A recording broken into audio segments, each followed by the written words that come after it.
I've been invisible for 8 months. That's the truth of working in a house like Giovanni Moretti's. You learn to move through rooms like air, present but unnoticed. My hands polish surfaces that gleam under chandeliers I could never afford, fold towels softer than anything I've ever slept on, and arrange flowers that cost more than my weekly groceries. The mansion sprawls across 3 floors of Manhattan luxury, all marble and dark wood and windows that overlook a city I can barely afford to live in. Giovanni Moretti himself is a shadow I've learned to predict. I hear his footsteps on the stairs, measured, deliberate, and know to be elsewhere. I catch glimpses of him through doorways. Dark hair perfectly styled, expensive suits that fit like they were born on him, and eyes the color of aged whiskey that never quite land on me. He holds meetings in his study with men who speak in low voices and leave through side doors.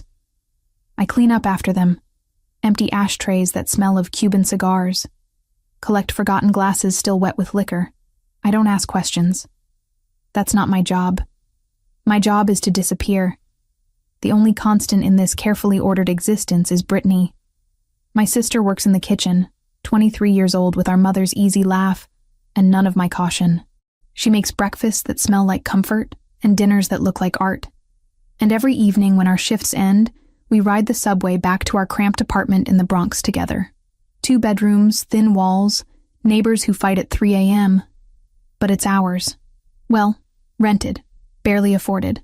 I work the extra shifts when they're offered because I need every dollar. Because $47,000 in medical debt doesn't disappear on its own. Because my mother died 2 years ago from cancer that ate through her body and our savings simultaneously. And the bills kept coming long after her funeral. I signed payment plans I'll be honoring into my 30s. Accepted interest rates that should be criminal, and learned to survive on cheap coffee and cheaper hope. So I clean, I fold, I polish, I accept overtime without complaint. Thursday night, the grandfather clock in the main hall chimes 10 times as I finish wiping down the banister. My shoulders ache from scrubbing tile grout in the 3rd floor bathroom, and my lower back protests when I bend to collect my cleaning caddy. October in New York means darkness falls early, and through the tall windows, I watch rain begin to streak the glass. "You heading out?" Brittany appears from the kitchen, pulling on her jacket. She smells like rosemary and garlic from whatever she prepared for Giovanni's dinner. Yeah, long day. She studies my face with the particular intensity only siblings can manage. "You look exhausted." "I'm fine." "You always say that." She links her arm through mine as we walk toward the service entrance. "Movie night this weekend? I'll make popcorn. If I'm not working." "Lauren." Her voice carries gentle reproach. "You can't keep doing doubles forever." "But I can." "I have to. The next payment is due in 2 weeks, and I'm short by $300. Outside, the rain has graduated from drizzle to downpour. We huddle under the small awning by the service door, and Brittany pulls out her phone to check the subway status. Train's running on time. Ready to make a run for it? 3 blocks. That's all it is. 3 blocks from the Moretti mansion to the Christopher Street station. We've walked it hundreds of times, usually together, sometimes alone when our shifts don't align. The neighborhood is supposed to be safe. This is Giovanni's territory after all, and I've heard the whispers about what that means. Protection, order, rules enforced by men in dark suits. Tonight, Brittany got a text from her boyfriend before we left. Some emergency with his roommate that had her swearing under her breath and apologizing profusely. "Go," I told her. "I'll be fine." "You sure? It's 3 blocks." She kissed my cheek and ran toward the garage where she'd parked her ancient Honda. I watched her taillights disappear around the corner, then pulled my hood up against the rain and started walking. The street was quieter than usual. Most storefronts had already closed, their windows dark except for security lights that cast everything in shades of amber and shadow. My sneakers splashed through puddles, soaking through to my socks within half a block. I kept my head down, focused on the familiar route, counting the shops I passed like prayer beads. The Italian restaurant, the dry cleaner, the pharmacy with the flickering neon sign. 2 blocks down. 1 to go. The alley appeared on my left, narrow and dark between 2 buildings. I'd passed it 1,000 times without thought. But tonight, 2 figures stepped out from the shadows, blocking the sidewalk ahead. I stopped. heart suddenly hammering against my ribs. "Evening," one of them said. White guy, maybe 30, with a shaved head and a jacket that looked too thin for the weather. His companion was taller, broader, silent. "Evening," I managed, moving to step around them. The first man shifted, staying in my path. "Where are you headed in such a hurry?" "Home." My voice came out steadier than I felt. "Excuse me." "Hold on now." He smiled, but it wasn't friendly. Just being neighborly, making conversation. The taller one moved behind me, cutting off retreat. My stomach dropped. "I don't want trouble," I said. "No trouble." The first man held up his hands, palms out. "Just need your bag, and that phone in your pocket. Nice and easy." My mind raced through options. Scream. But who would hear over the rain? Run, but where? Fight, against two men twice my size. I pulled my crossbody bag over my head with shaking hands and held it out. He took it, rifled through quickly, pocketed my wallet. Then he looked at me expectantly. Phone. I reached into my jacket, fingers numb, and handed over my cell. My lifeline. My alarm clock. My connection to Brittany. Good girl. He examined the phone, then his eyes landed on my shirt. My cleaning uniform, visible where my jacket hung open. Simple gray polo with the mansion's discreet logo embroidered on the chest. Wait a second. He stepped closer, rain plastering his face. "You work at that house." The big one on the corner. Fear spiked cold through my veins. "No, don't lie." He grabbed my collar, yanking me forward. "I seen that logo before. You work for the Italian, don't you?" "I don't know what you're talking about." "Bullshit." He looked at his companion. "She works for Moretti." The taller man's expression changed. Something dark crossed his features. "I'm just a cleaner," I said desperately. "I don't know anything. I just clean houses. Please. Just a cleaner." The first man laughed, but it was ugly. "Well, just a cleaner. You're gonna deliver a message for us." The first punch came from nowhere, catching me across the cheekbone. Pain exploded white-hot behind my eyes, and I staggered backward. Before I could recover, hands grabbed my arms, fingers digging in hard enough to bruise. I tried to scream, but a palm clamped over my mouth. "This is what happens," the first man said, close to my ear. "When people think they own our streets. When they think their Italian boss can tell us what to do." The second hit caught my ribs. Then another, and another. I stopped counting after the fourth, stopped trying to fight, just curled inward and prayed for it to end. Someone grabbed my hair, yanked my head back, and I saw the first man's fist coming toward my face before everything went black. I don't know how long I was unconscious. Could have been seconds or minutes. When awareness returned, I was lying on wet pavement, rain drumming against my back. Every breath felt like knives in my side. My left eye wouldn't open properly, swollen and throbbing. The metallic taste of blood filled my mouth. They were gone. My bag, my phone, and my attackers. All vanished into the October night. I pushed myself to sitting, biting back a sob as my ribs protested. My hands were scraped raw, my jeans torn at the knee. Through my one working eye, I could see the subway station ahead, its lights wavering through the rain. Get up, move, get home. I don't remember the walk clearly, just fragments, stumbling through the turnstile. A woman's concerned face asking if I needed help. Me shaking my head. The jarring motion of the train. Climbing the stairs to our apartment building felt like scaling a mountain. Our bathroom mirror told the story my body already knew.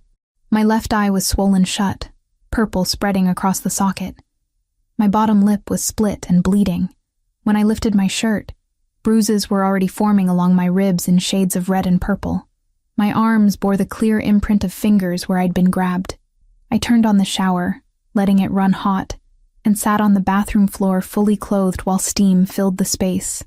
Only then did I let myself cry. Quiet and controlled so I wouldn't wake Brittany. But she woke anyway. Her bedroom door opened. Footsteps approached, and then she was in the bathroom doorway, her face going pale. "Lauren. Oh my God, Lauren." "I'm okay." "You're bleeding. We need to go to the hospital." "No." Lauren, I can't afford it. My voice broke.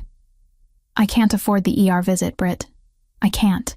She crouched beside me, her hands hovering like she was afraid to touch me and cause more pain. What happened? Mugged. 2 guys. They took everything. Did you call the police? No phone, remember? I tried to smile, but my split lip made me wince. It's fine. I'll file a report tomorrow. Brittany's expression said she didn't believe any of this was fine, but she didn't argue. Instead, she helped me out of my wet clothes, steadied me as I showered, and bandaged the worst of the scrapes with supplies from our first aid kit. When I finally crawled into bed, she sat beside me in the dark. I shouldn't have left you alone, she whispered. Not your fault. But as I lay there, every part of my body screaming, I couldn't stop replaying the moment the first man saw my uniform. The recognition in his eyes, the deliberate violence that followed. This wasn't random, and somehow, that made it infinitely worse. Sleep came in fragments, broken by pain that pulsed through my ribs with every breath. When my alarm went off at 6, I lay there staring at the ceiling, contemplating the impossible mathematics of missing work. I needed every shift, every dollar. The medical bills didn't care if I'd been beaten half to death in an alley. $47,000. That number followed me like a shadow, constant and suffocating. Each month I chipped away at it. 300 here, 500 when I worked doubles. But the interest kept it alive, breathing, growing. Missing even one day meant falling further behind. I dragged myself upright, biting back a groan as my ribs protested. The bathroom mirror showed me exactly what I'd be working with. My left eye had transformed into a grotesque palette of purple and black, swollen enough that I could barely see through the slit. The cut on my lip had scabbed over during the night. Bruises bloomed across my jaw and cheekbone like violent flowers. Makeup became war paint. I layered concealer thick enough to pass for a mask, though it did little to hide the swelling. Foundation in 3 different shades to try to match what my skin used to look like. The eye was hopeless. No amount of product could disguise that damage. I settled for making the rest of my face look human and hoped people wouldn't look too closely. The long-sleeve shirt came out of necessity despite the October heat that had settled over the city. Gray charcoal, high-necked, covering every inch of damage I could hide. When I checked my reflection one final time, I looked like someone wearing a bad disguise of myself. Brittany was already in the kitchen when I emerged, and her face crumpled the moment she saw me. Don't, I said before she could start. I'm going to work. Lauren, you can barely walk. I can walk fine. A lie. Every step sent shocks through my left side where they'd kicked me. And I need the money. One day won't. Yes, it will. I poured coffee into a travel mug, movements careful and deliberate. Payments due in 2 weeks. I'm already short 300. She opened her mouth, closed it. We both knew the math. Both lived inside the same impossible budget. At least let me drive you, she said finally. I accepted because the subway stairs felt insurmountable this morning. The mansion looked exactly as it always did. Beautiful, imposing, utterly indifferent to my suffering. Brittany dropped me at the service entrance with a look that said we'd be discussing this later, then drove around to the garage. She'd be in the kitchen by now, starting prep for whatever elaborate breakfast Giovanni preferred on Fridays. I made it through the morning on autopilot. Dust the library, vacuum the second-floor hallway, change linens in the guest rooms. Each task required focus to complete without aggravating my injuries. I moved slowly, methodically, and avoided every reflective surface I passed. Around noon, Brittany found me folding towels in the linen closet. You look awful, she said bluntly. Thanks. I'm serious. Your face is twice its normal size. It's fine. She stepped closer, lowering her voice. Did you at least file a police report? I will, after work. Another lie. What would I tell them? That I got mugged and the attackers mentioned my employer? That felt dangerous in ways I couldn't articulate. Lauren, I need to finish the 3rd floor. I picked up my caddy of cleaning supplies, using it as a shield. Mr. Moretti has people coming this afternoon. Everything needs to be perfect. Brittany's expression suggested she had more to say, but she let me go. I climbed the stairs slowly, grateful for the emptiness of the upper floors where no one would see me struggle. Giovanni's study was last on my list. He typically spent afternoons in meetings downtown, leaving his private space empty until evening. I knocked twice out of habit, got no response, and let myself in. The room smelled of leather and aged paper, with undertones of the whiskey he drank and the cigars he smoked on the terrace. His desk dominated the space. Dark wood polished to a mirror shine, papers arranged in precise stacks. I'd learned his system over months of cleaning. Never move the papers, just dust around them. Never touch the laptop. The crystal decanter and glasses got hand-washed and replaced exactly where they'd been. I was wiping down the windowsill, back to the door, when I heard it. Footsteps. My heart jumped stupidly, rabbit-quick panic, before logic reasserted itself. Just another employee. The housekeeper. Franco checking if I needed anything. But when I turned, Giovanni Moretti stood in the doorway. He'd removed his suit jacket, rolled his shirt sleeves to his elbows. Dark hair slightly disheveled like he'd been running his hands through it. And his eyes, those dark whiskey eyes I'd seen 100 times from a distance, were fixed directly on me. Actually seeing me, not through me. "Sorry, Mr. Moretti." My voice came out steadier than I felt. "I thought you were out this afternoon." "I can come back. What happened to your face?" The question landed like a physical blow. Direct. Unavoidable. I fell. The lie I'd practiced. Subway stairs. They get slippery when it rains. He didn't respond. Didn't move. Just stood there watching me with an intensity that made my skin prickle. Then he stepped into the room, closing the door behind him with a quiet click that felt far too intimate. Look at me. Not a request. Not quite an order. Something in between that made me obey before I'd decided to. I lifted my face, let him see the full extent of the damage the makeup couldn't hide. His expression didn't change. Still that careful neutrality I'd observed from afar. But something hardened in his jaw. He crossed the space between us in 3 measured steps, and suddenly he was close. Too close. Near enough that I could smell cedar and something darker. More expensive. "Tell me again how you fell." The stairs were wet. I lost my footing. "Which side did you fall on?" The question confused me. What?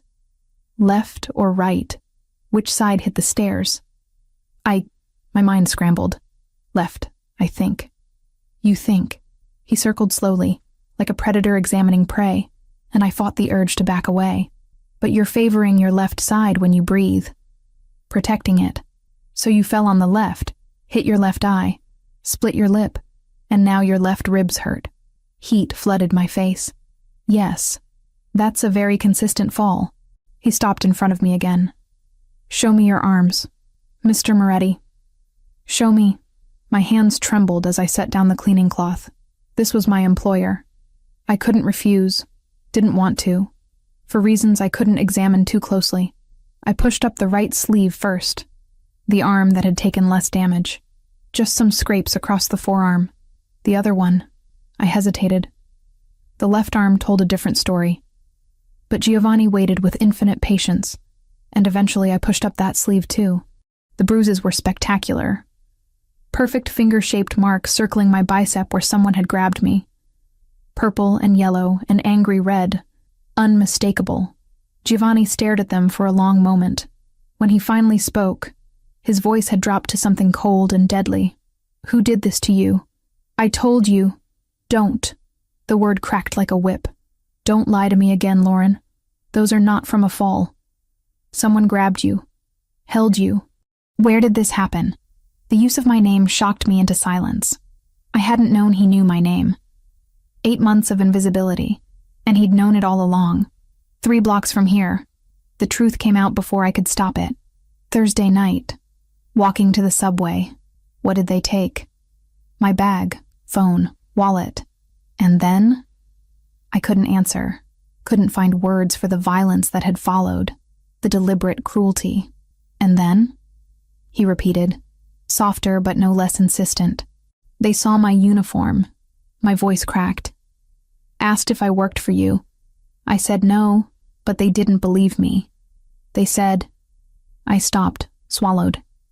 They said it was a message. The silence that followed felt dangerous. Giovanni's jaw tightened incrementally, the only visible sign of whatever was happening behind those dark eyes. Then he moved to his desk, pressed a button on the phone. "Franco? My office. Now." "Mr. Moretti, please," I started. "Sit down. I don't want to cause trouble." "Sit down." Not angry, just absolute. The voice of someone who expected obedience and received it. I sat in one of the leather chairs facing his desk, feeling small and exposed. Giovanni remained standing, one hand braced on the desk, staring at nothing. Franco arrived within minutes. A man in his late 30s with silver threading his dark hair and eyes that missed nothing. He took one look at my face and went still. "3 blocks from here," Giovanni said without preamble. "Thursday night. 2 men. They saw her uniform and decided to deliver a message." Franco's expression turned to stone. "Where exactly?" "Between the dry cleaner and the pharmacy," I supplied quietly. "Around 10:15. We have cameras in that area. I'll pull the footage." He glanced at me again, and there was something almost like sympathy in his eyes. "Can you describe them?" I did. White guy, shaved head, thin jacket. Taller companion, broader, never spoke. Details I'd replayed in my mind all night. "Cole," Franco said after a moment. "Sounds like Darren Cole. Works for the Albanians." Giovanni's hand curled into a fist on the desk. "Find him. Find them both. I want them here by midnight. Consider it done." Franco left as quickly as he'd arrived, and I was alone with Giovanni again. The silence stretched unbearably until I couldn't stand it anymore. "This isn't necessary," I said. "I'm fine. It was just a mugging." "It wasn't a mugging." Giovanni finally looked at me, and there was something in his expression that made my breath catch. Not pity. Not even anger exactly. It was a challenge, an insult. "They attacked you because you work for me, in my territory, on my street. That makes it personal. I'm just a maid. You work in my home." He moved around the desk, sat in the chair beside mine instead of behind the desk. "Close. Equal. You've been here 8 months. I notice things, Lauren. How you organize books by author without being asked. How you never gossip with the other staff. How you take every overtime shift offered." My throat tightened. "I need the money. I know. Medical bills for your mother." Of course he knew. He probably knew everything about everyone who worked for him. "So, you understand?" He continued, voice dropping. "Why I can't let this go. If I allow someone to hurt one of my people without consequences, it shows weakness. And weakness in my world gets you killed." The casual mention of killing should have terrified me. Instead, I felt something else entirely. Something warm and dangerous that had no place in this situation. "What will you do to them?" I asked. "What needs to be done?" He stood, offered me his hand. "Come, you're not cleaning anything else today. You're going to rest in one of the guest rooms until this is handled." I took his hand before I'd decided to. His grip was firm, careful, and he pulled me to my feet with effortless strength. For a moment we stood too close, his hand still holding mine, and the air between us felt charged with something I didn't understand. Then he released me and stepped back. "This way." I followed him through corridors I'd cleaned 1,000 times, but everything looked different now. I wasn't invisible anymore. Giovanni Moretti saw me, knew my name, and for reasons I couldn't fathom. That changed everything. The guest room Giovanni showed me to was larger than my bedroom at home. Cream walls, floor-to-ceiling windows overlooking the garden, furniture that looked like it belonged in a museum. I stood in the doorway, feeling profoundly out of place. "Sit," Giovanni said, gesturing to an upholstered chair by the window. "Franco will need time to pull the security footage. I want you resting until then. I should finish my work." That wasn't a suggestion. His tone allowed no argument. "You're injured. You'll rest." He left before I could protest further, the door clicking shut with quiet finality. I sank into the chair because my legs were shaking, and my ribs screamed with every movement. Through the window, I watched shadows lengthen across the garden as afternoon shifted toward evening. Brittany appeared 20 minutes later, carrying a tray with tea and sandwiches I hadn't asked for. She set it on the side table, then perched on the arm of my chair. Okay, what the hell is happening? She kept her voice low. Giovanni Moretti just personally escorted you upstairs. Franco's running around looking like someone kicked his dog. And you're sitting in the nicest guest room like you're actually a guest instead of staff. He knows about the attack. How? He saw my face. Asked questions. I couldn't keep lying. I picked up the teacup, more for something to do with my hands than from thirst. Britt, they recognized my uniform. The men who attacked me. They knew I worked here. Her face went pale. That's why Giovanni's taking it personally. Yeah. I sipped the tea. Too hot, burning my already split lip, but I welcomed the distraction. He said it's an insult to him, that he can't let it go unpunished. Brittany was quiet for a moment, processing. Then, I've worked here 2 years. Never seen him like this. Like what? Focused. Angry, but cold angry. The kind that's more dangerous than yelling. She studied me with those 2 knowing sister eyes. He used your name. So, Lauren, he calls me the cook. Everyone else's staff. He knows our names. He knows everything, but he doesn't use them. Distance, you know? But he used yours. Before I could respond to that deeply uncomfortable observation, a knock came at the door. Franco entered, carrying a laptop and manila folder. His expression was grim. We have the footage, he said without preamble. Mr. Moretti wants you to confirm identification. I followed him downstairs to Giovanni's study, Brittany trailing behind us like a protective shadow. The room felt different now, charged with purpose instead of empty luxury. Giovanni stood behind his desk, jacket discarded, sleeves rolled up, looking every inch the dangerous man I'd always suspected he was. Franco opened the laptop, angled the screen toward me. Grainy black and white footage showed a street corner I recognized. The timestamp read 10:14 p.m., Thursday. I watched myself walk into frame, hood up against the rain, head down. Then 2 figures emerged from the alley. My stomach twisted. Even in poor quality video, I recognized them. That's them, I said quietly. Franco paused the frame, zoomed in on the first man's face. You're certain? Yes. He's the one who grabbed me. Asked about my uniform. Giovanni leaned forward, studying the frozen image with predatory focus. Darren Cole. Small-time enforcer for the Albanian operation. Works collections, intimidation. He looked at Franco. The other one? Victor something. Croatian, I think. Muscle for hire. Franco pulled photographs from the folder, spread them across the desk. Cole's been on our radar for months. He's part of Krasniki's crew pushing into Lower Manhattan. Krasniki. Giovanni pronounced the name like a curse. So this wasn't random. Territory play, Franco confirmed. They're testing boundaries, hitting your people to see if you'll respond. I listened to them discuss violence and territory and power plays like they were analyzing a chess match. The clinical detachment should have frightened me. Instead, I felt strangely removed, like I was watching a play instead of participating in my own life. What will you do? The question escaped before I could stop it. Both men looked at me. Giovanni's expression softened fractionally. Find them. Bring them here. Make it clear that touching anyone under my protection has consequences. You don't have to do this because of me. My voice sounded small even to my own ears. I'm nobody. Just someone who cleans your house. Giovanni circled the desk with deliberate slowness, each step measured and purposeful. He stopped directly in front of me, close enough that I had to tilt my head back to maintain eye contact. You work in my home, he said, voice low and intense.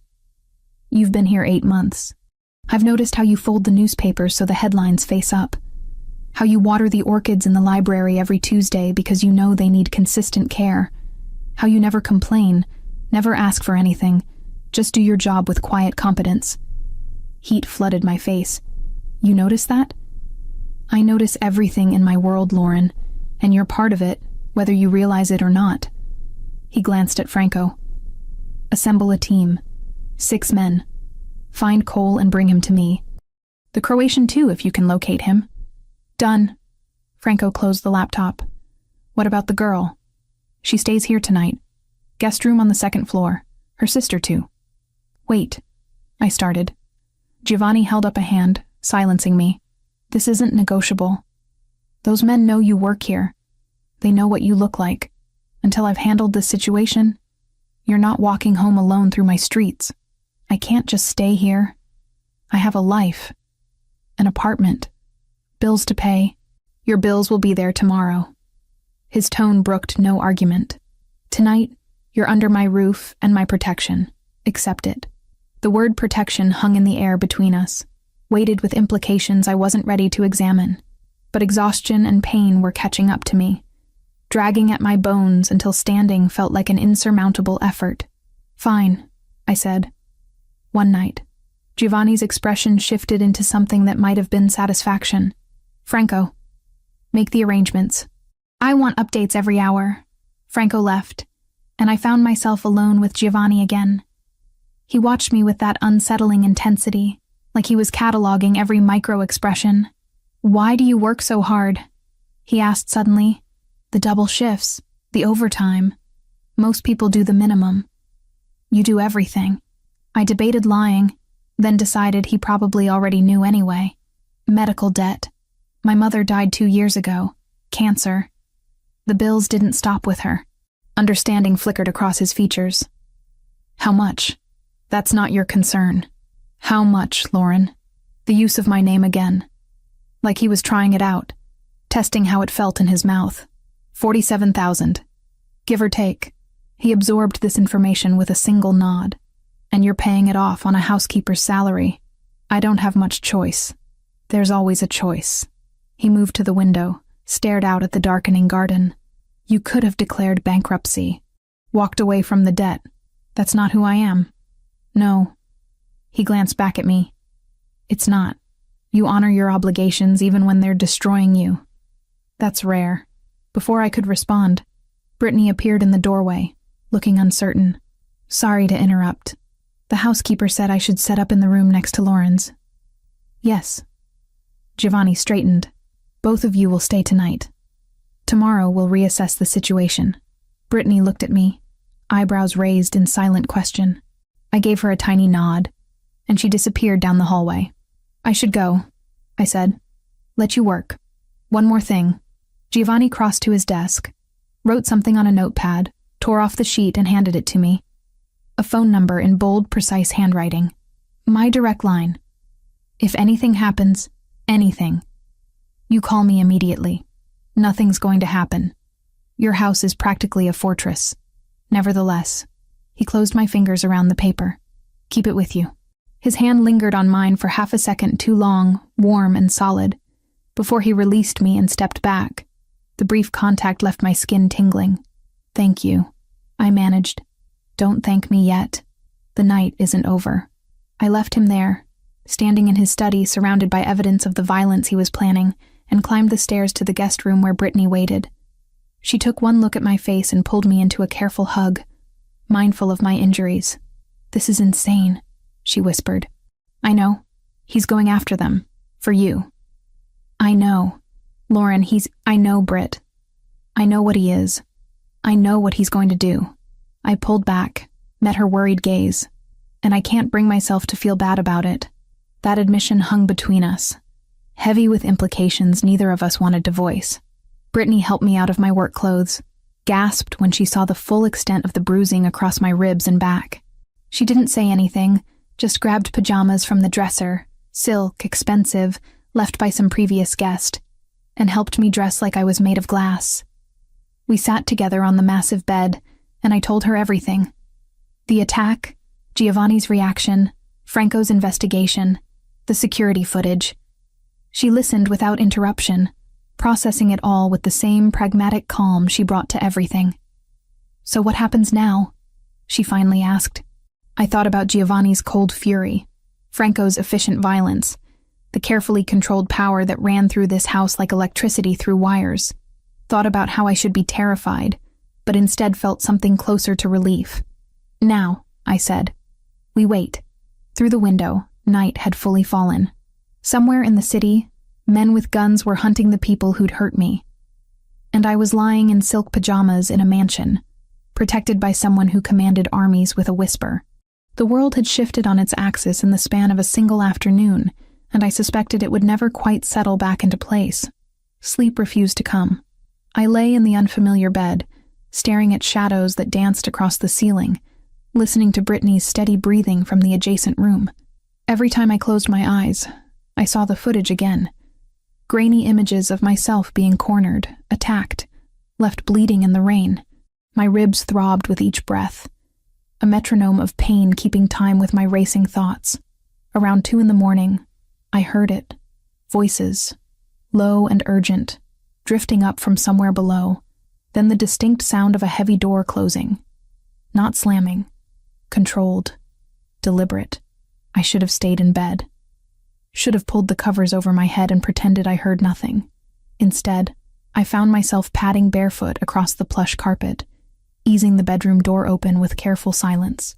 The hallway stretched before me, illuminated by subtle floor lighting that cast everything in shades of amber. The voices were coming from Giovanni's study. My heart hammered as I crept down the stairs, each step measured and quiet. I'd cleaned these stairs dozens of times, knew which boards creaked, which sections of railing were loose. Now that knowledge served a different purpose as I descended into the darkened first floor. Light spilled from beneath the study door, a golden line against polished hardwood. I approached it like approaching a wild animal. Slow, cautious, barely breathing. The door stood slightly ajar, just wide enough to see inside if I positioned myself correctly. What I saw made my blood turn to ice. 2 men knelt in the center of the room, hands zip-tied behind their backs. I recognized them immediately despite the blood on their faces. The shaved head, the broader build of his companion, the men who'd attacked me. Franco stood to one side, arms crossed, expression carved from granite. 2 other men I didn't recognize flanked the doorway, guns visible at their waists. And Giovanni sat in his leather chair, perfectly still, watching the kneeling men with the focused attention of a predator studying prey. I didn't know Mr. Moretti. The shaved man, Cole, Franco had called him, spoke rapidly, words tumbling over each other. I swear, we didn't know she was yours. Krasniki just said to send a message. Make some noise in your territory. We were supposed to rough up a few people, nothing serious. Nothing serious. Giovanni's voice was soft, terrifyingly soft. You put your hands on someone under my protection and call it nothing serious. It was just supposed to be a warning. Show we could reach into your streets whenever we wanted. Cole's eyes darted between Giovanni and Franco, searching for mercy he wouldn't find. We weren't supposed to really hurt anyone bad. Just scare them. Scare them. Giovanni stood slowly, each movement precise and controlled. He crossed to stand directly in front of Cole, looking down at the kneeling man. Tell me something. When you saw her uniform, when you realized she worked in my home, what did you think would happen? We thought, Cole stammered. Krasniki said you'd back down, that you were getting soft, that taking Brooklyn was making you weak, spreading you too thin. Krasniki was wrong. Giovanni crouched, bringing himself eye level with Cole. Do you know what she does here? She cleans, she folds towels, she arranges flowers. She's 27 years old, working 2 shifts to pay off her dead mother's medical bills. And you beat her unconscious in the rain for politics. The silence that followed was absolute. Even from my position by the door, I could feel the weight of it, heavy and suffocating. Then Giovanni asked the question, and my breath caught in my throat. Who did this to you? His voice was barely above a whisper, but it carried more menace than any scream could have. Each word fell like a stone into still water, creating ripples of dread that spread through the room. I did. Cole's voice broke. I did it. Victor held her, but I hit her. I'm sorry, Mr. Moretti, I'm so sorry. You're sorry. Giovanni didn't move, didn't blink. You're sorry because you got caught, because you're kneeling here instead of sleeping peacefully in whatever hole you crawled out of. You're sorry because you know what comes next. He stood, turned his back on the kneeling men, and walked to his desk. The casual dismissal was somehow more frightening than any display of rage would have been. Franco. Giovanni's tone shifted to pure business. Take them. Make it clean. I want Krasniki to receive a message, but I don't want bodies showing up in the harbor creating problems with the harbor police. Understood? Understood. Franco gestured to the other men, who moved forward to haul Cole and Victor to their feet. Wait. Cole struggled against the hands gripping his arms. Please, Mr. Moretti. I have a family. So did she. Giovanni didn't turn around. Her mother died of cancer. Her sister works in my kitchen. She has people who love her. People who depend on her. Just like you claim to have. The difference is she never put her hands on anyone. She just tried to go home after working a double shift. Take them. I retreated before I could see more, pressing myself against the wall around the corner, pulse pounding so hard I thought they'd hear it. Footsteps approached, and I held perfectly still as Franco and his men led the prisoners past, moving toward what I assumed was a back exit. Cole was crying now. Quiet, desperate sobs that made my stomach twist despite everything. The study door clicked shut. I waited until the footsteps faded completely before creeping back upstairs. My legs shaking so badly I had to grip the railing for support. Back in the guest room, I sat on the edge of the bed, hands trembling. I'd just watched Giovanni Moretti condemn 2 men to death. Calmly, efficiently, with less emotion than I'd use ordering coffee. And the worst part, the part that should have terrified me but instead left me feeling strangely hollow, was that I couldn't bring myself to care. They'd beaten me unconscious, left me bleeding in an alley, and now they would pay for it. I should have felt guilt, horror, some sort of moral revulsion at being complicit in violence. Instead, I felt nothing but a cold sort of satisfaction. Hours passed. I watched through the window as black SUVs pulled away from the house, headlights cutting through the pre-dawn darkness. 3 vehicles, moving in formation, carrying men with guns and zip-tied prisoners to whatever fate Giovanni had ordained for them. I wondered if I'd just become an accessory to murder. Wondered if I cared. The sky was beginning to lighten when a soft knock came at my door. I'd thrown on a robe over the borrowed pajamas, and when I opened the door, Giovanni stood there holding 2 cups of coffee. He looked tired.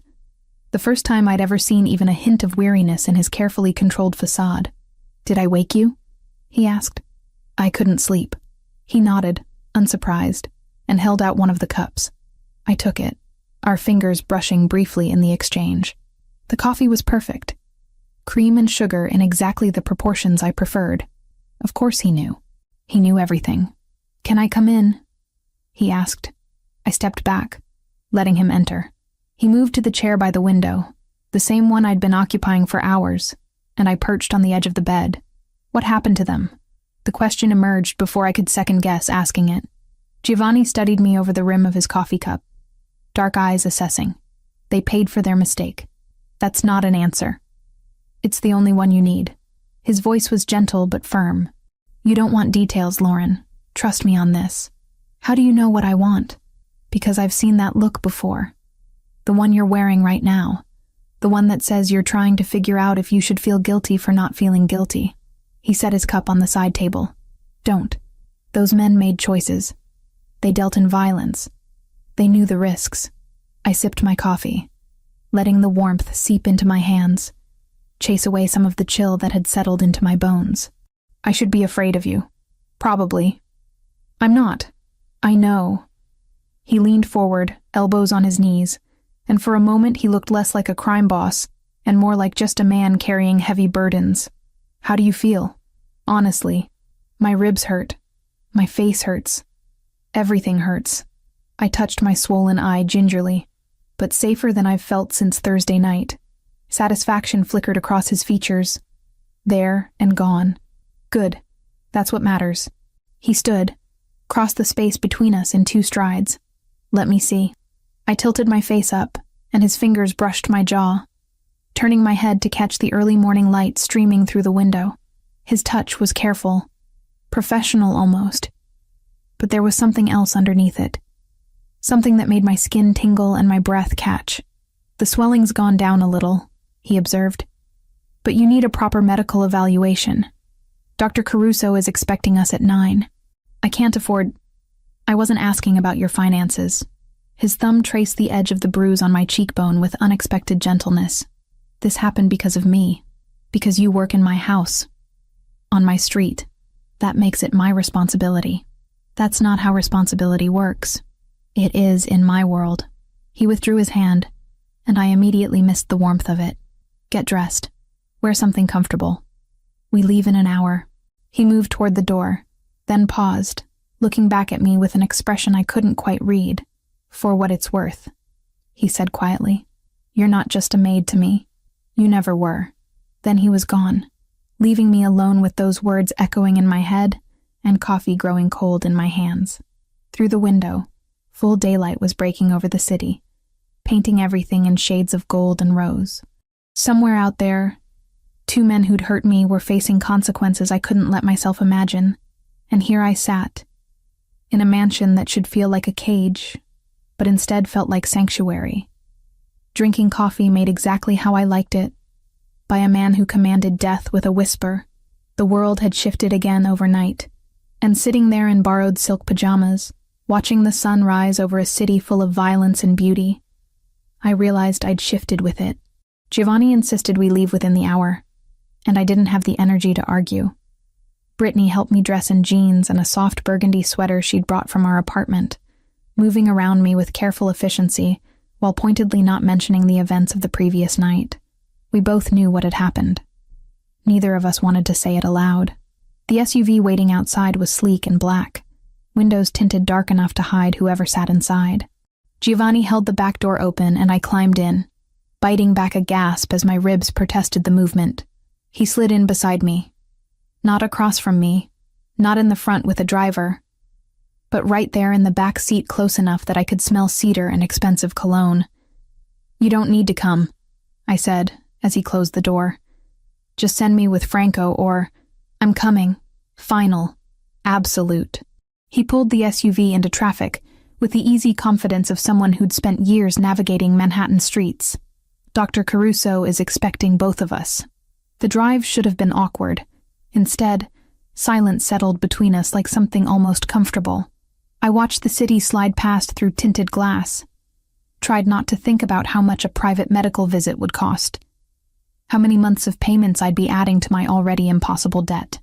Stop calculating, Giovanni said without looking at me. I wasn't. You were. I can practically hear you doing math. He glanced over briefly. Whatever you're worried about, don't be. This isn't your expense. I can't let you pay for... You're not letting me do anything. I'm doing it because someone was attacked on my street, in my territory, wearing my household's uniform. That makes it my responsibility. His hands tightened fractionally on the steering wheel. Besides, you work for me. Consider it workers' compensation. That's not how workers' comp works. It's how mine does. The clinic occupied the second floor of an unremarkable building in Murray Hill. No sign outside, no indication it was anything other than offices. Giovanni led me through a private entrance. Upstairs I climbed slowly, each step a fresh reminder of Thursday night.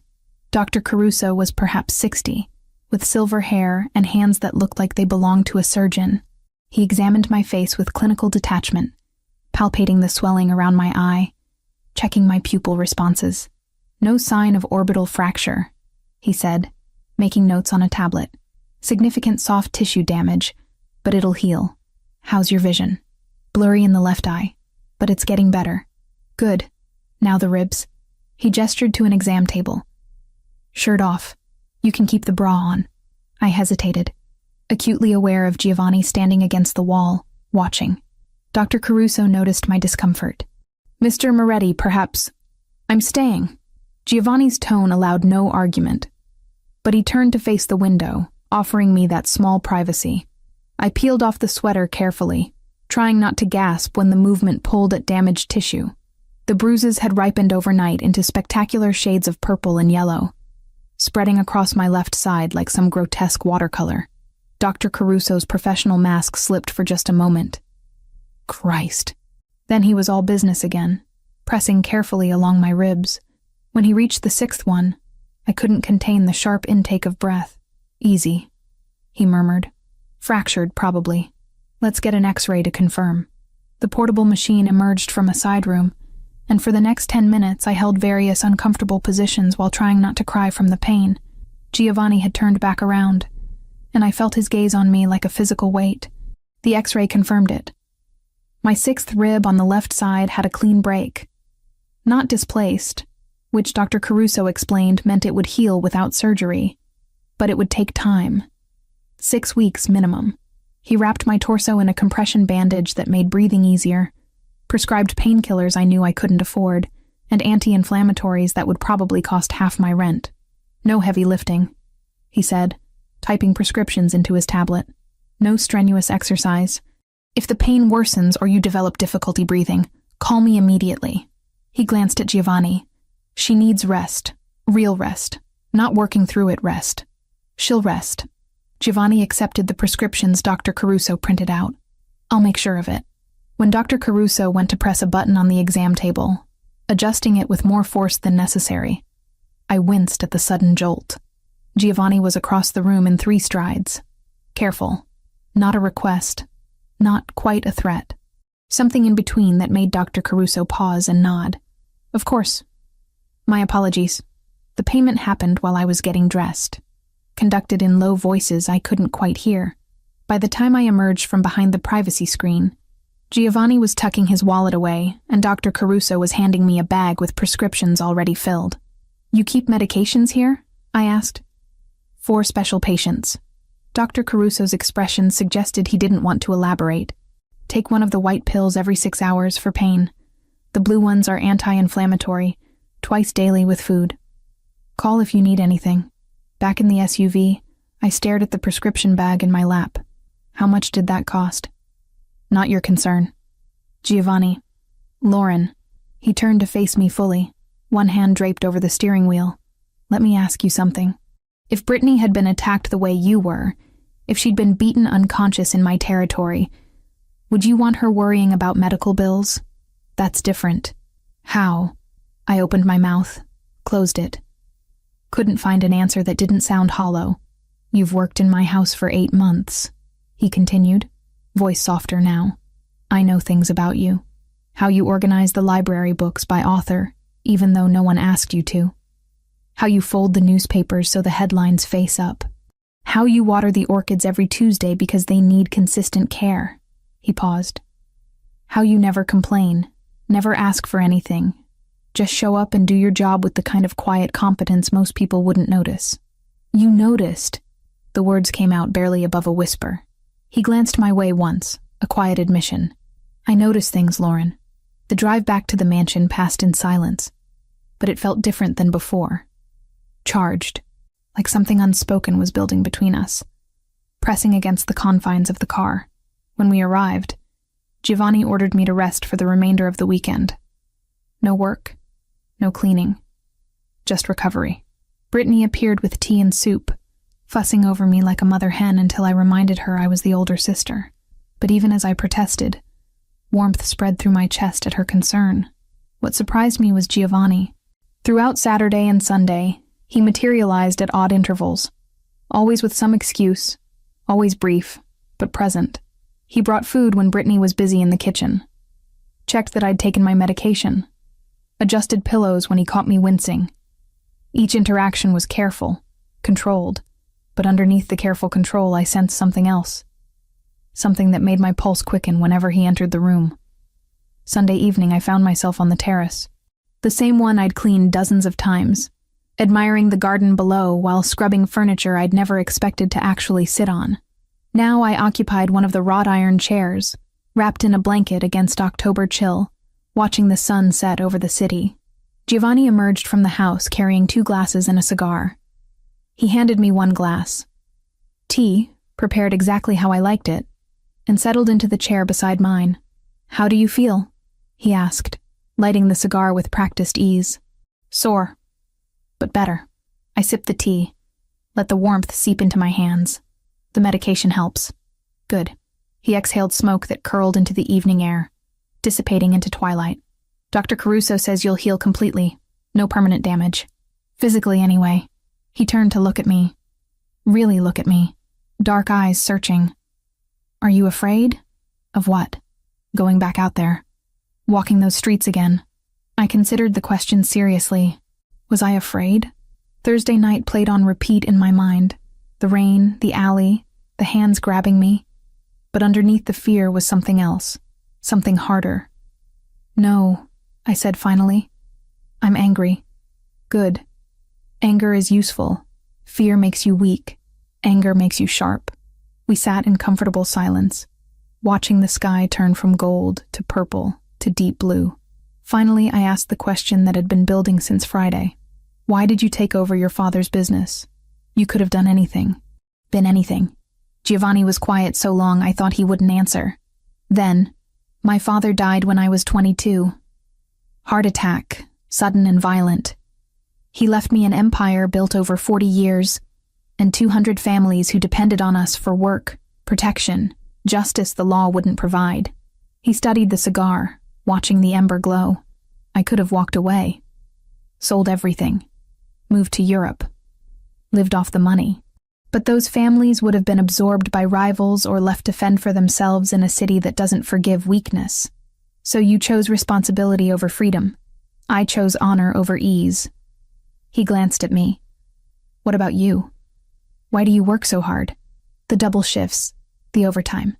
It's more than just making ends meet. The medical debt, the number that haunted me." I took a breath, felt it pull at my wrapped ribs, and told him about my mother's cancer. The treatments that promised hope but delivered only more pain.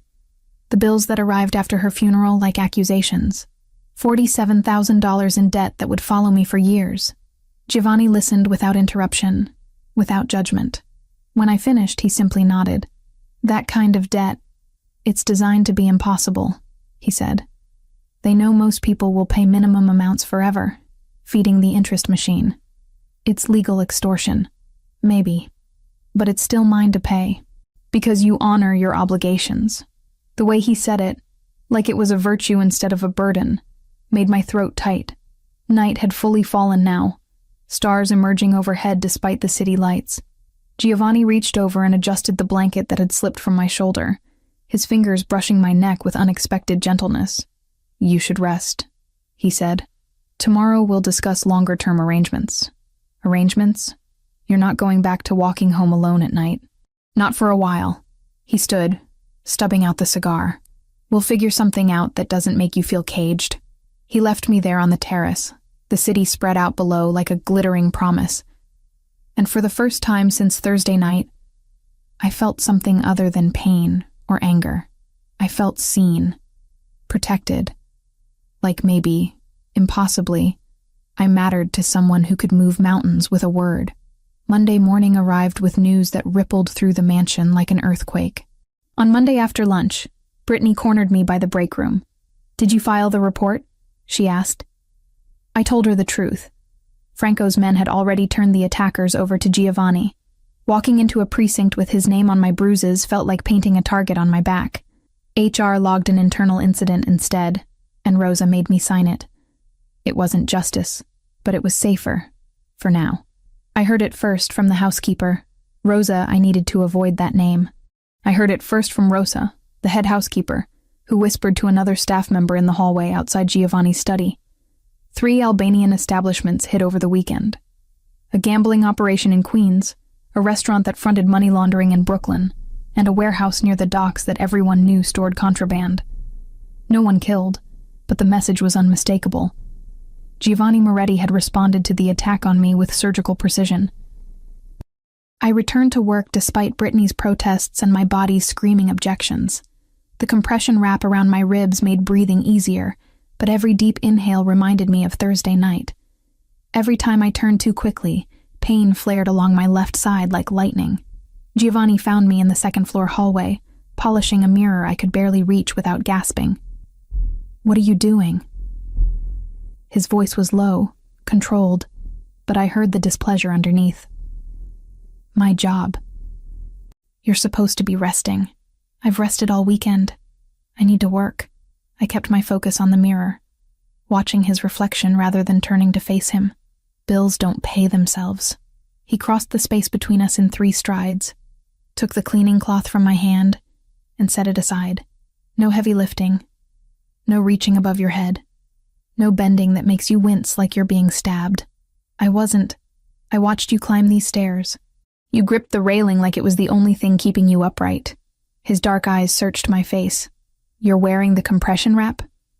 Yes. Taking the medication? Every 6 hours, just like Dr. Caruso said. Good. He retrieved the cloth, handed it back. Light work only. If I catch you doing anything strenuous, I'm sending you home. Understood? Understood. But he didn't leave. Just stood there, studying me with that intensity that made my pulse quicken for reasons that had nothing to do with fear. How's the pain? On a scale of 1 to 10. 4. Maybe 5 when I move wrong. That's better than Saturday. It's healing. I gestured vaguely toward the stairs. I should finish. Have you eaten today? The question caught me off guard. What? Breakfast. Did you eat anything? Coffee. I had coffee. His expression suggested coffee didn't count as food. Come with me. He led me downstairs to the kitchen, where Brittany was prepping vegetables for lunch. She looked up when we entered, eyebrows rising when she saw Giovanni personally escorting me. Your sister needs to eat, he told Brittany. Make sure she does. Regularly. Not just coffee. Yes, sir, Brittany said, fighting a smile. Giovanni left, and the moment the door swung shut, Brittany rounded on me. He personally checked if you ate breakfast. Apparently. Lauren, he's never done that for anyone. Ever. In 2 years, I've never seen him ask a staff member about their meal schedule. He's just making sure I recover properly. Because I got hurt in his territory. Keep telling yourself that. She pushed a plate of pastries toward me. Eat. Before he comes back and lectures us both. The week that followed established a new pattern I couldn't quite make sense of. Giovanni appeared at odd moments. When I was dusting the library, organizing linens, watering the orchids I'd tended for months without him noticing. Each time he'd pause, ask how I felt, adjust a pillow if he saw me sitting, bring coffee prepared exactly how I liked it, even though I'd never told him my preferences. Other staff members noticed. I caught curious glances, heard whispers that stopped when I entered rooms. But no one said anything directly, and I tried to pretend the attention from one of Manhattan's most dangerous men was completely normal, and not at all making my heart race every time he walked into a room. Franco appeared Tuesday afternoon, while I was folding towels in the linen closet, moving carefully to avoid pulling at my healing rib. He's different with you, Franco said without preamble. I jumped, nearly dropping the towel. I didn't hear you come in. That's the idea. He leaned against the doorframe, arms crossed. I've known Giovanni since he was 22.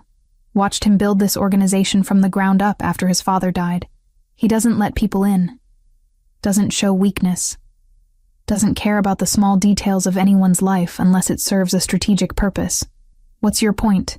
My point is he knows how you take your coffee. He noticed when you changed the way you organize his books. He personally drove you to the doctor. That night, I rewrapped the bandage exactly the way Dr. Caruso had shown me and set an alarm for the next dose. 6 weeks sounded like a lifetime, so I started by surviving the next 12 hours. And sat there while you got examined. Franco's expression was unreadable. That's not strategy. That's something else. He's just being responsible. I got hurt because of his business. Sure. Keep believing that if it helps you sleep at night. Franco pushed off the doorframe. But when this gets complicated, and it will, remember I warned you. He left before I could respond, and I stood there holding towels and trying to ignore the way my pulse had quickened at his words.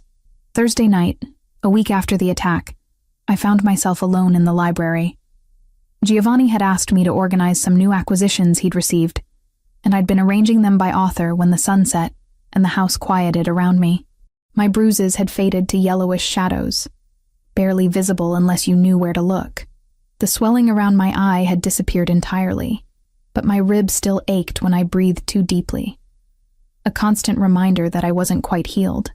I was shelving a leather-bound collection of Italian poetry when I heard footsteps behind me. You're working late.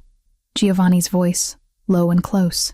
I turned, found him standing just inside the doorway, jacket removed, shirt sleeves rolled to his elbows. The sight of him like that, slightly disheveled, guard partially lowered, did something to my insides that I absolutely shouldn't have been feeling. Finishing what you asked me to do, I said, gesturing to the books. These are beautiful editions.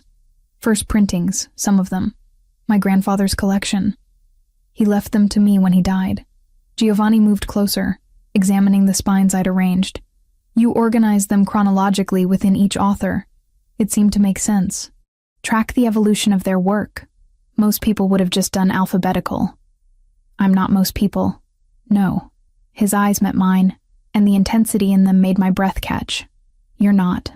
The silence stretched between us, charged with something I couldn't name, but felt everywhere. In the air.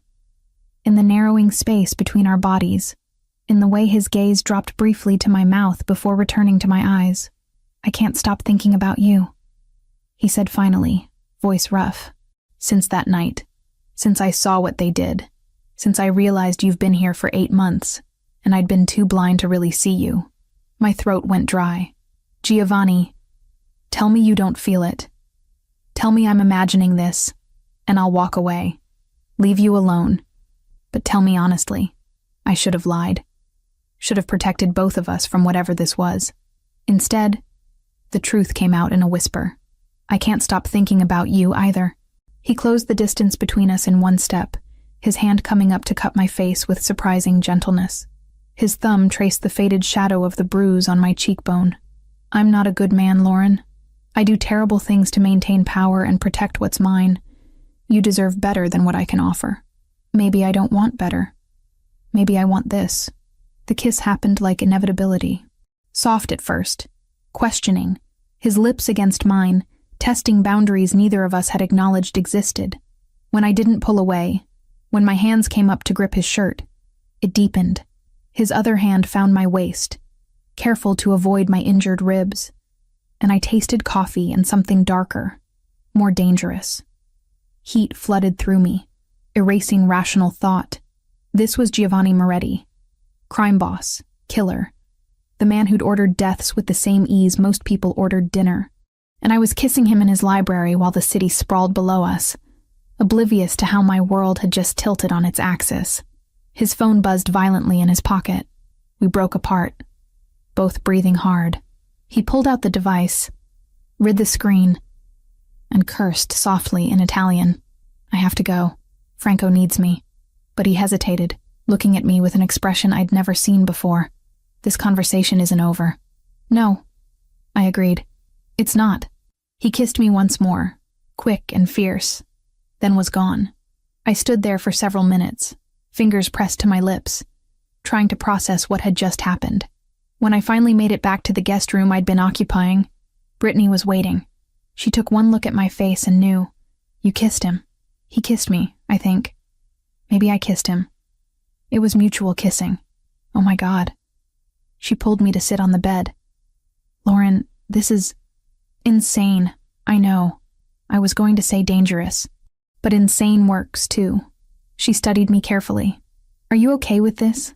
Because once you start something with a man like Giovanni, there's no going back to being invisible. I thought about his hands on my face, his voice admitting he couldn't stop thinking about me, the way he'd protected me without hesitation, without question, like my safety was worth starting a war over. I don't think I want to be invisible anymore, I admitted. Brittany pulled me into a careful hug, mindful of my ribs. Then hold on tight, because this is going to change everything. Through the window, I could see the city lights spreading toward the horizon. Somewhere out there, Giovanni was handling whatever emergency Franco had called him for, making decisions that would ripple through the criminal underworld, maintaining power through calculated violence and careful strategy. And when he came back, we'd have to figure out what this thing between us meant. How a maid and a mafia boss could possibly navigate feelings that defied every logical boundary. But for now, I sat with Brittany in comfortable silence, touching my lips where Giovanni's kiss still burned, and let myself feel something other than pain or fear or exhaustion. I let myself feel wanted. The days following that first kiss blurred into something I'd never experienced before, a secret carved out of stolen moments. Giovanni would find me in empty corridors, pull me into unused rooms, kiss me until my knees weakened, and my carefully constructed boundaries dissolved. We talked in hushed voices after everyone else had gone home, conversations that stretched into early morning hours about everything and nothing, his childhood in Naples before his family immigrated, my mother's final months, the weight of inheriting empires neither of us had asked for, My rib still ached when I moved wrong, a constant reminder that I wasn't fully healed. But the pain was fading, becoming background noise instead of the main event. 3 weeks had passed since the attack, and the bruises had disappeared entirely. Only the fractured rib remained, sensitive but improving. Brittany caught us one evening in the kitchen. She'd come back for something she'd forgotten, and found me pressed against the counter with Giovanni's mouth on mine, his hands careful on my waist, avoiding the compression wrap I still wore. "Oh my God," she breathed. We broke apart. Giovanni didn't look remotely embarrassed, just slightly inconvenienced by the interruption. I felt heat flood my face. "Britt, no, it's fine. She looked between us, processing. "Okay, this is happening. This is actually happening. Are you upset?" I asked. She studied Giovanni with the same critical eyes she'd used to evaluate my boyfriend since we were teenagers. "Are you going to hurt her?" "No." Simple. Absolute. "Are you going to get her killed because someone wants to hurt you through her?" I'd burn this city to the ground first. Brittany absorbed this, then nodded once. "Okay then. But Lauren, we're talking about this later." Extensively. She left, and Giovanni pulled me back against him, this time gentler. "Your sister is terrifying," he murmured against my hair. "She's protective. So am I. Franco cornered me 2 days later while I was organizing the study. He's different because of you. Lighter somehow. I've known him 12 years, and I've never seen him smile like he does when you walk into a room. Is that a problem? Depends. Can you handle what comes with being his weakness?" Franco's expression was serious. "Because that's what you are now, Lauren. The thing people will use to hurt him. The leverage. The pressure point. I know what I'm getting into. Do you?" He didn't sound convinced. "This world doesn't do casual. There's no halfway with someone like Giovanni. You're either all in, or you walk away now before it's too late." "I'm all in." He studied me for a long moment, then nodded. "Good. He needs someone worth fighting for. Someone who reminds him he's still human underneath all the rest." 3 weeks to the day after I'd been attacked, Giovanni told me to dress nicely for dinner. Not work clothes. Something that made a statement. I borrowed a dress from Brittany. Deep emerald that brought out my eyes.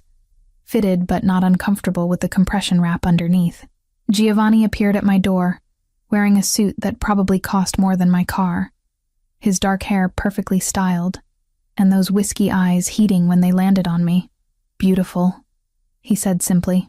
The restaurant was elegant Italian, the kind with cloth napkins and wine lists thicker than novels. We were escorted to a private room in the back, and my stomach dropped when I saw who was already seated. A man in his 50s, heavy-set, with scars cutting through his left eyebrow and down his cheek. 2 bodyguards flanked him, stone-faced and watchful. This had to be Krasniki. "Mr. Moretti." The man stood, offering his hand. Giovanni shook it with the bare minimum of courtesy. "And this must be the young lady who caused all the trouble." "Lauren," Giovanni said, his hand finding the small of my back. "This is Arbin Krasniki. We're here to establish new boundaries." Krasniki's eyes tracked over me with unsettling interest, like he was cataloging weaknesses. "Please, sit. I've taken the liberty of ordering wine." The dinner was a masterclass in veiled threats disguised as polite conversation. Krasniki offered compensation for the unfortunate incident. $50,000, he said, as if that price tag could erase what his men had done. Giovanni's refusal was ice-cold and absolute. "I don't want your money. I want your word. No member of your organization touches anyone connected to me. Not my staff, not my businesses, not the people who live in my territory. You overstep those boundaries again, and we stop pretending this is about diplomacy. That's quite an ultimatum, Mr. Moretti." "It's not an ultimatum. It's a statement of fact." Giovanni's voice never rose, never wavered. "You wanted to test me, see if I'd gone soft. Consider the test concluded. 3 of your operations shut down in 1 weekend. That was restraint. Push me again, and I'll show you what happens when I stop being restrained." Krasniki's jaw tightened, but he nodded. "Understood. Your territory remains yours. Your people remain untouched." "Good." Giovanni stood, helping me to my feet. Then we have nothing more to discuss. In the car afterward, I finally released the breath I'd been holding. That was terrifying. That was necessary. Giovanni's hand found mine, lacing our fingers together. He needed to see you're not just staff. He needed to understand what you mean to me. And what do I mean to you? He looked at me then, something raw and unguarded in his expression. Everything I shouldn't want and can't give up. Back at the mansion, reality settled in. Giovanni explained what Krasniki's interest meant. I was now a known weakness, a target anyone wanting to hurt him would identify. He wanted me to move into the mansion permanently. Accept bodyguards. Let him control every movement for my safety. No. The word came out harder than I intended. I'm not becoming a prisoner, Giovanni. I won't live in a gilded cage because your world is dangerous. You think I'm trying to cage you? Frustration bled into his voice. I'm trying to keep you alive. By taking away my choices. By making every decision for me. By protecting what's mine. I'm not property. We stood in his study, tension crackling between us like lightning. His hands curled into fists at his sides, jaw tight with the effort of controlling his temper. Finally, he exhaled. Then what do you suggest? Because doing nothing isn't an option. We compromised. I kept the apartment with Brittany, maintained my independence, but accepted discreet security when I went out at night. A driver when I worked late.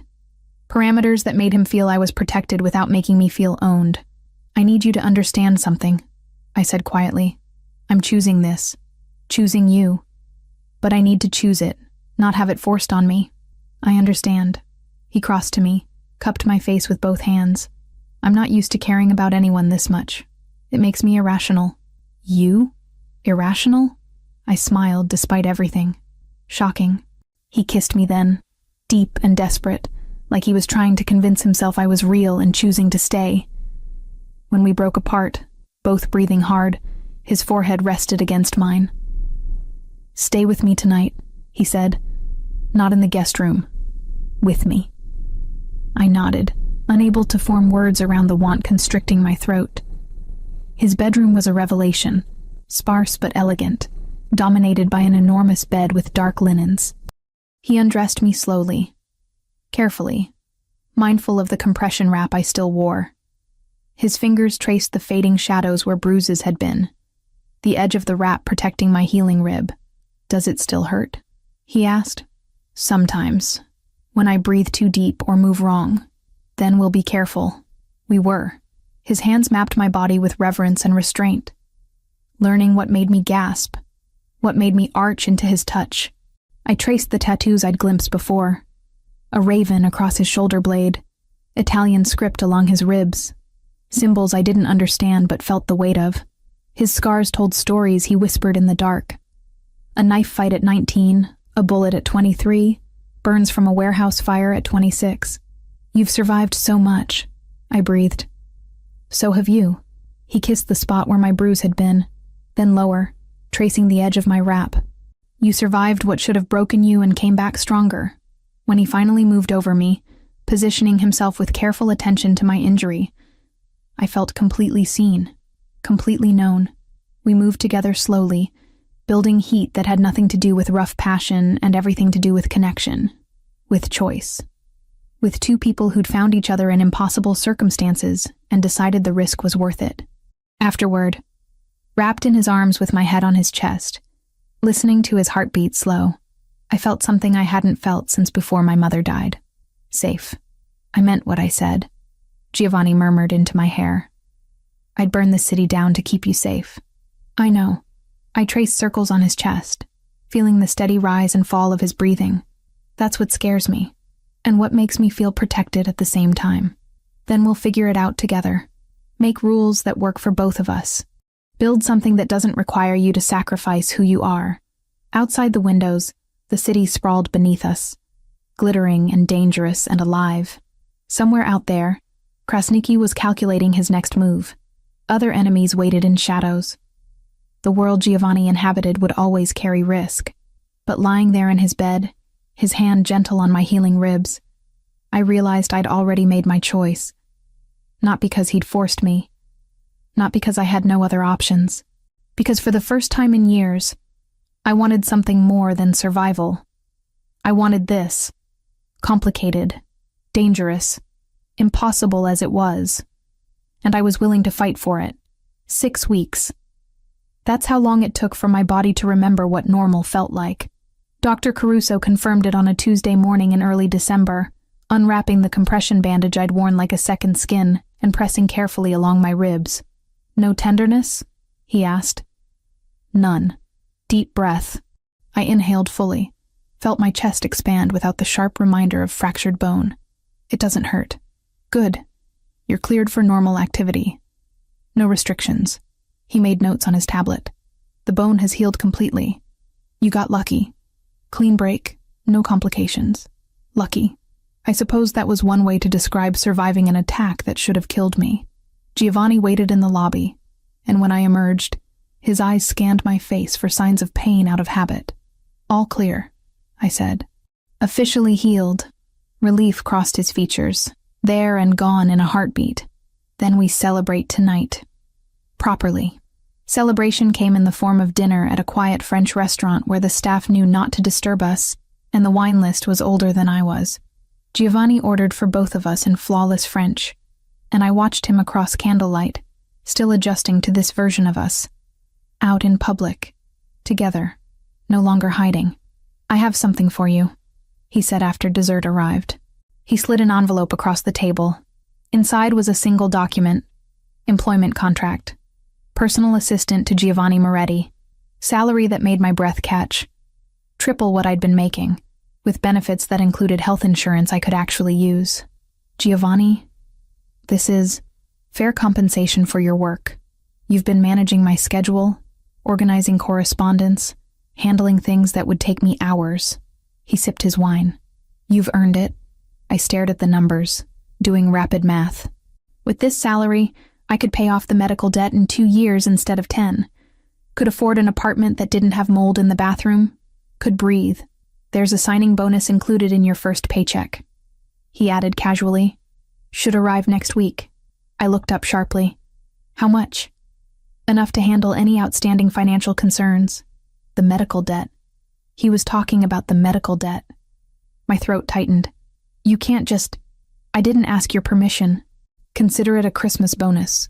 His expression dared me to argue. You work for me. I take care of my people. That's how this works. I should have protested, should have maintained some pride about handling my own obligations. Instead, I felt something crack open in my chest. Relief so profound it almost hurt. Thank you, I whispered. Don't thank me. Just keep doing what you're doing. Keep being exactly who you are. The following week, I discovered he'd been telling the truth. My paycheck included a bonus that covered every cent of the $47,000 I'd been drowning under for 2 years. I stared at my bank account, at the zero balance where debt used to live, and cried in Brittany's arms for 20 minutes straight. He paid off your medical bills, Brittany said, stating the obvious while I soaked her shoulder with tears. Giovanni Moretti, crime boss, paid off your dead mother's cancer debt. I know. That's the most romantic thing I've ever heard, and also completely insane. I know that too. Our relationship settled into a pattern that felt sustainable. I spent 3 nights a week at the mansion, 4 at the apartment with Brittany, maintained my own space, my own life, while building something new with Giovanni that didn't require me to disappear into his world completely. He gave me access to his private spaces, his thoughts, his vulnerabilities. I gave him honesty, boundaries, and the kind of devotion that came from choosing him every day, rather than being forced into compliance. The underworld noticed. Word spread that Giovanni Moretti had a woman, not a mistress, not a plaything, something else entirely. Someone he listened to, someone who influenced his decisions in ways that made rivals nervous and allies curious. Franco cornered me one afternoon in Giovanni's study. Krasniki's dead. I looked up from the correspondence I'd been organizing. What? Internal war. His nephew made a play for leadership. It got bloody. Krasniki didn't survive. Franco leaned against the desk. His territory is up for grabs. We could expand into Queens, take everything he built. Does Giovanni know? He's the first person I told. After you. Giovanni appeared in the doorway moments later, and Franco repeated the news. I watched Giovanni process the information, saw the calculation happening behind his eyes. Territory meant power. Power meant security. It was how this world worked. No, Giovanni said finally. Franco blinked. No, we're not expanding. Our current territory is stable, profitable, manageable. Taking Queens would stretch resources and create new enemies. He glanced at me, something passing between us. I'd rather have what I can protect than grasp for everything I might lose. After Franco left, I crossed to Giovanni. That was because of me.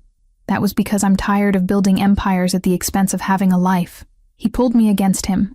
You made me realize I can choose differently. Choose sustainability over endless expansion. Choose what matters. And what matters? You. This. Keeping what I have instead of always wanting more. That evening, I had dinner with Brittany at our apartment. Takeout from the Thai place down the street. Eaten directly from containers while we sat on our worn couch. The way we'd done 1,000 times before, everything changed. So, Brittany said, twirling noodles around her fork. You're really doing this. The mafia boss thing. The mafia boss thing, I confirmed. Are you happy? The question was simple, but weighted with everything unsaid. Was I happy despite the danger? Despite the complications? Despite knowing I'd attached myself to someone whose world operated by different rules? Yes, I said, genuinely, surprisingly happy. And you feel safe? Because, Lauren, if you don't feel safe, I feel safer than I have in years. I set down my container, met her eyes. I know it sounds crazy. I know what he is, what he does. But Britt, when I'm with him, I feel protected. Seen. Like I matter in a way I never have before. And she studied me for a long moment, then nodded. Then I'm happy for you. Worried, but happy. She pulled me into a hug. You deserve to be cared for the way you care for everyone else, even if it comes from an unexpected source. Thank you for supporting this, for not making me choose between you and him. You're my sister. I support you even when you make questionable life choices involving dangerous criminals. She squeezed tighter. Just promise me you'll be careful. Always. 2 days later, Giovanni woke me before dawn. I'd been sleeping in his bed, wrapped in sheets that smelled like cedar and him, and his hand on my shoulder was gentle. Come with me, he said. I followed him through the quiet mansion, both of us barefoot, me still in his t-shirt that fell to mid-thigh. He led me to the terrace, the same one where we'd sat weeks ago, where I'd been wrapped in blankets and healing. Now I stood beside him in the pre-dawn cold, watching the sky lighten at the edges. I want to show you something, he said, gesturing toward the city spread below us. This is what I see every morning. Power, territory, an empire my grandfather started and my father built, and I've spent 12 years maintaining. It's beautiful. It's a responsibility. He turned to face me. For years, that's all it was. Duty. Obligation. The weight of 200 families depending on decisions I made. Then you walked into my life wearing a gray work shirt with bruises you tried to hide. And suddenly the city looked different. My throat tightened. Different how? Worth protecting for different reasons. Not just territory or power, but because it's where you live, where you walk, where we built something impossible that somehow works.